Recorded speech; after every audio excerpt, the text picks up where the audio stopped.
4 औलादें थी अबू तालिब की, यानी 4 बेटे, तालिब, अकील, जाफर, अली। इस तरतीब में देखें, तालिब जो थे ना, जिनसे उनकी कुनियत है अबू तालिब, उनके लिए मिलता है कि जब जंग बदर हुई तो वो मुसलमानों के हक में शायरी कर रहे थे, उनका एक खास सतक मकाम है। फिर अकील का एक मकाम है, अकील का मकाम हुजूर मुकर्रम ने फरमाया कि मुझे अकील से मोहब्बत है 2 मोहब्बतों की वजह से। हुजूर ने कहा एक तो ये अबू तालिब को अकील से बहुत मोहब्बत थी, जानता हूं कि मेरे चचा अबू तालिब मोहब्बत करते थे अकील से। यहाँ अल्लामा मजलिसी ने लिखा, ये खुद ईमान अबू तालिब अलैहिस्सलाम पर दलील है। हुजूर ने कहा कि मेरी मोहब्बत ताबे है अबू तालिब की मोहब्बत के।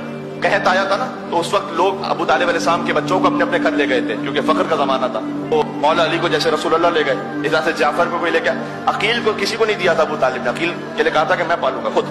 तो खास हजरत अबू तालिब को मोहब्बत थी अकील से। हुजूर ने कहा कि एक तो मोहब्बत मुझे इसलिए है कि अबू तालिब का मोहब्बत थी, दूसरा मौला अली से कहा कि अकील का बेटा ए अली आपके बेटे की मोहब्बत में बदल होगा, इसलिए मुझे मोहब्बत है अकील से। तो हुजूर मुकर्रम ने उस वक्त इरशाद फरमा दिया था जब हजरत मुस्लिम ने अकील की विलादत भी नहीं हुई थी। जाफर का उनका एक और मकाम है, जाफर तैयार। तो चाहे वो करबला में इमाम हुसैन हो, इमाम ज़ैनुल आबिदीन ने भी फरमाया था जाफर तैयार हम में से। जाफर तैयार का बहुत अजीम शान मकाम है, जैसे जाफर तैयार को बराता हुआ है वैसे ही अब्बास अलैहिस्सलाम को बराता हुआ। और फिर अली, तो ये अबू तालिब के बेटे जनाब मीर अनीस ने कहा, जो इनायात इलाही से हुआ नेक हुआ, चारों में जो इनायात इलाही से हुआ नेक हुआ, नाम बढ़ता गया जब एक के बाद एक हुआ।